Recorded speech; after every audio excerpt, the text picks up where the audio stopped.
Assalamualaikum warahmatullahi wabarakatuh. Kembali lagi di channel Marsha Subiakto. Pada kesempatan kali ini kita akan kembali membahas informasi menarik. Kali ini kembali terkait dengan rencana pemberian THR dan gaji ke-13 di tahun 2024 ini ya. Jadi kemarin kita sudah sempat membahas berkaitan dengan aturan yang sudah resmi dikeluarkan berupa peraturan pemerintah nomor 14 tahun 2024 tentang pemberian THR dan gaji ke-13. Dan kita juga sudah sempat bahas bahwa pada aturan tersebut sudah ditetapkan ya bahwa pemberian THR dan gaji ke-13 di tahun 2024 ini nominalnya naik. Hal tersebut dilihat dari tunjangan kinerja atau tambahan penghasilan pegawai yang diberikan full 100%. Berbeda halnya dengan di tahun 2023 kemarin yang tukin atau TPP-nya hanya 50%. Tentunya selamat ya bagi para aparatur negara. Dan pada PP nomor 14 tahun 2024 tersebut tidak hanya PNS dan P3K saja yang mendapatkan THR, tetapi juga ada pegawai BLUD.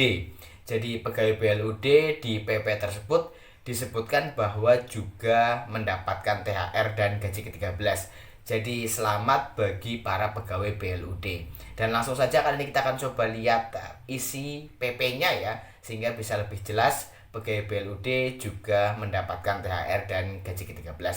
Langsung saja bagi yang penasaran, simak terus. Oke, bismillahirrahmanirrahim. Langsung saja kita mulai.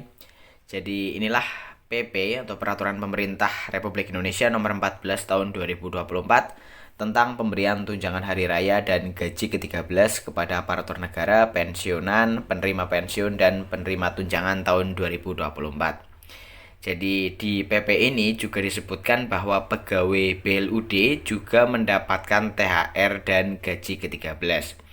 Kita coba lihat pasal yang menyebutkan bahwa pegawai BLUD juga mendapatkan THR dan gaji ke-13 tersebut ya. Dimulai dari pasal 2 ya. Pemerintah memberikan tunjangan hari raya dan gaji ke-13 tahun 2024 kepada aparatur negara, pensiunan, penerima pensiun, dan penerima tunjangan sebagai wujud penghargaan atas pengabdian kepada bangsa dan negara dengan memperhatikan kemampuan keuangan negara. Pasal 3, aparatur negara sebagaimana dimaksud dalam pasal 2 terdiri atas PNS dan calon PNS, P3K, prajurit TNI, anggota Polri, dan pejabat negara. PNS, prajurit TNI, dan anggota Polri sebagaimana dimaksud pada ayat 1 huruf A, huruf C, dan huruf D termasuk A. PNS, prajurit TNI, dan anggota Polri yang ditempatkan atau ditugaskan di perwakilan Republik Indonesia di luar negeri, dan selanjutnya. Kemudian ini ya, pada nomor 3, aparatur negara termasuk Wakil Menteri, staf khusus di lingkungan kementerian atau lembaga, Dewan Pengawas Komisi Pemberantasan Korupsi, pimpinan dan anggota Dewan Perwakilan Rakyat Daerah, hakim ad hoc, pimpinan dan anggota lembaga non-struktural yang terdiri atas ketua atau kepala atau dengan sebutan lain, wakil ketua atau wakil kepala atau dengan sebutan lain, sekretaris atau dengan sebutan lain, dan atau anggota sesuai dengan ketentuan peraturan perundang-undangan. Kemudian ada pimpinan Badan Layanan Umum atau Badan Layanan Umum Daerah yang terdiri atas 1. Dewan Pengawas dan pejabat pengelola sesuai dengan ketentuan peraturan perundang-undangan. Kemudian ada pimpinan lembaga penyiaran publik yang terdiri atas Dewan Pengawas dan Dewan Direksi sesuai dengan ketentuan peraturan perundang-undangan.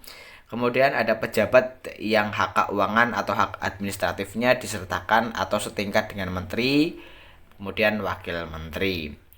Pejabat pimpinan tinggi, administrator, atau pengawas sesuai dengan ketentuan peraturan perundang-undangan. Lah ini, pada huruf J ini ya, pegawai non-pegawai aparatur sipil negara yang bertugas pada instansi pemerintah termasuk pegawai non-pegawai aparatur sipil negara yang bertugas pada lembaga non-struktural, instansi pemerintah yang menerapkan pola pengelolaan keuangan Badan Layanan Umum atau Badan Layanan Umum Daerah, lembaga penyiaran publik, dan perguruan tinggi negeri baru berdasarkan Peraturan Presiden Nomor 10 Tahun 2016 tentang dosen dan tenaga kependidikan pada perguruan tinggi negeri baru sesuai dengan ketentuan peraturan perundang-undangan.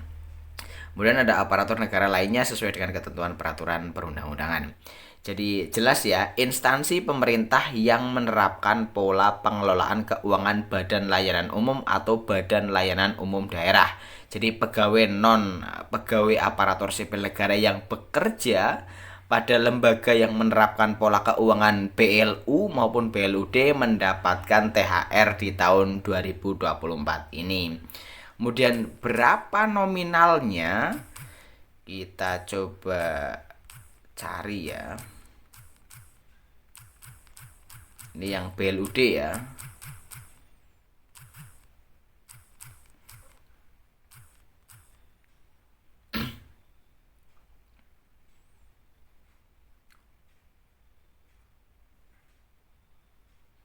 Nah ini, tunjangan hari raya dan gaji ke-13 bagi A. Pimpinan badan layanan umum atau badan layanan umum daerah, dan B. Pegawai non-pegawai aparatur sipil negara yang bertugas pada instansi pemerintah yang menerapkan pola pengelolaan keuangan badan layanan umum atau badan layanan umum daerah paling banyak sebesar tunjangan hari raya dan gaji ke-13 yang diberikan kepada PNS pada badan layanan umum atau badan layanan umum daerah tersebut sesuai yang pangkat jabatan, peringkat jabatan atau kelas jabatannya setara.